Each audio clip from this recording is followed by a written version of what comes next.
शनिवार को रात 9:15 बजे कल्याण सिंह जी ने अंतिम सांस ली, जिसके बाद उनके पार्थिव शरीर को उनके बेटे के आवास पर रखा गया था। जिसके बाद उनके पार्थिव शरीर को भारतीय जनता पार्टी के कार्यालय पर लाया गया था।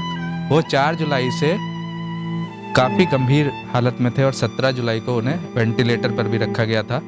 आज उनका शरीर यहाँ से अलीगढ़ के स्टेडियम और फिर अतरैली में उन आवास पर ले जाया जाएगा। उनका अंतिम संस्कार नरौरा में गंगा तट पर होगा। इस दिन यानी कल प्रदेश में सार्वजनिक अवकाश होगा। 1967 में वो अतरौली सीट से पहली बार विधानसभा पहुंचे थे और भाजपा और संघ ने लोध जाति से आने के कारण कल्याण सिंह को राम मंदिर आंदोलन के दौर में हिंदुत्व के अगुवा के रूप में पेश किया था। 1990 तक कल्याण सिंह का कद इतना बड़ा हो चुका था कि 91 में राम लहर पर सवार होकर भाजपा को पूर्ण बहुमत मिला तो कल्याण सर्वसम्मति से यूपी के सीएम बने। 1992 में विवादित ढांचा ढहाए जाने के बाद उन्होंने इसकी जिम्मेदारी ली। कोर्ट की अवमानना पर एक दिन की जेल भी काटी।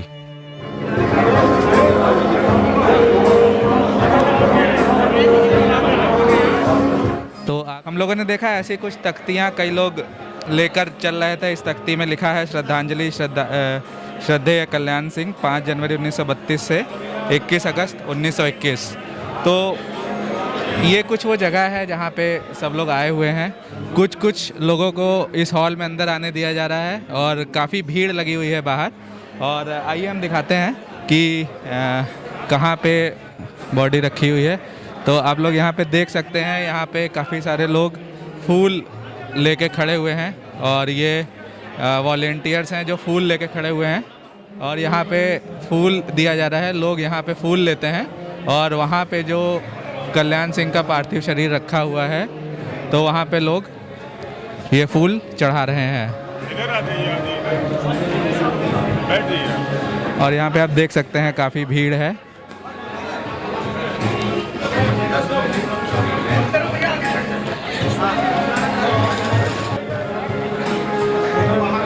और यहाँ पे पूरा एक जन सैलाब उनको श्रद्धांजलि देने के लिए आया हुआ है।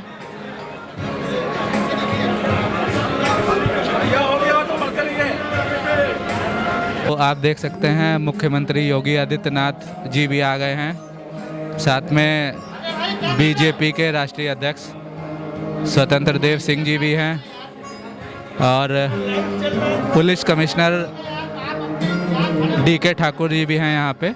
कल्याण सिंह भ्रष्टाचार के खिलाफ और अपने कड़े फैसलों को लेकर बहुत ज़्यादा जाने जाते थे। एक बार का वक्त है जब उनके साथ प्रमुख सचिव रह चुके रिटायर्ड IAS आलोक रंजन ने बताया कि एक बार पार्टी के कद्दावर नेता कल्याण सिंह से मिलने आए। उनके हाथ में कागजों का एक गट्ठर था। वह एक एक करके तत्कालीन CM कल्याण सिंह को कागज देने लगे। कल्याण भी कागज लेकर उन्हें पढ़ते रहे। उन्होंने देखा कि सारे प्रार्थना पत्र अधिकारियों के तबादले संबंधित थे। जो नेताजी प्रार्थना पत्र दे रहे थे उनका कद भी पार्टी और राष्ट्रीय स्तर पर बहुत बड़ा था, लेकिन इतने तबादलों के प्रार्थना पत्र देखते ही कल्याण गुस्से में आ गए और पूरा गट्ठर फेंकते हुए कहा, आप भी तबादलों की दलाली करने लगे हैं। नेताजी को सख्त हिदायत दी कि दोबारा ऐसी सूची लेकर उनके पास ना आए। कुछ ऐसा व्यक्तित्व था कल्याण सिंह का। आलोक रंजन ये भी कहते हैं कि कल्याण सिंह ने ही जनता दर्शन की शुरुआत की और उस वक्त वो 1000 लोगों से ज़्यादा की शिकायत सुनते थे। उन्होंने अधिकारियों के लिए एक लाल डायरी बनाई थी। उस लाल डायरी में अधिकारियों के अच्छे काम और बुरे कामों का जो लेखा जोखा रहता था। उन्हें देर रात तक फाइल पढ़कर उसमें निर्णय लेने का शौक था। जो गंभीर मुद्दे होते थे उन पर भी वो चर्चा करते थे।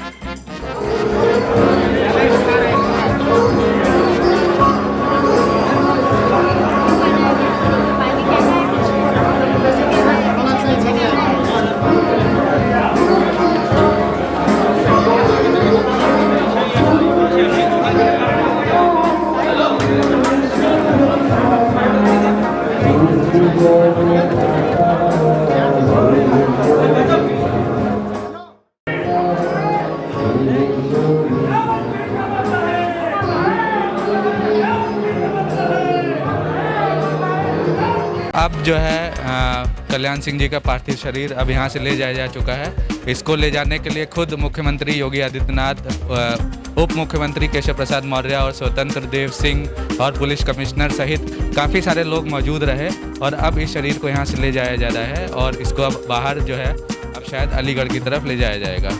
आप बने रहें हमारे साथ।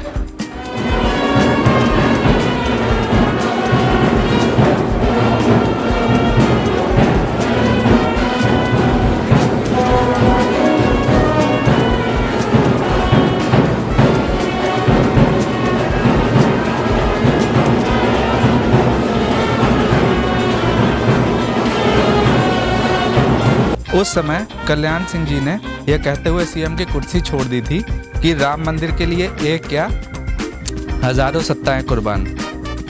इस घटनाक्रम ने यूपी के साथ पूरे देश की सियासत को बदल के रख दिया था। मुलायम सिंह यादव राम मंदिर के मुद्दे पर पूरी तरह संघ के परिवार की सोच के खिलाफ थे और उस वक्त प्रदेश का दौरा कर रहे थे।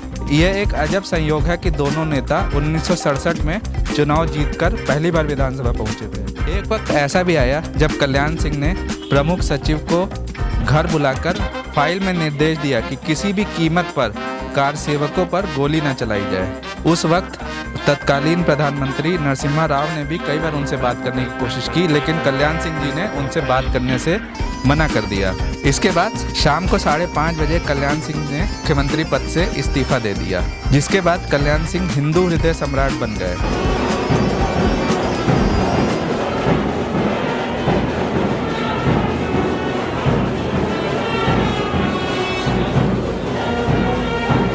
एक दौर ऐसा भी आया जब मुलायम को अमर सिंह ने समझा दिया कि कल्याण को साथ लेने पर यूपी में आप अजेय शक्ति बन जाएंगे।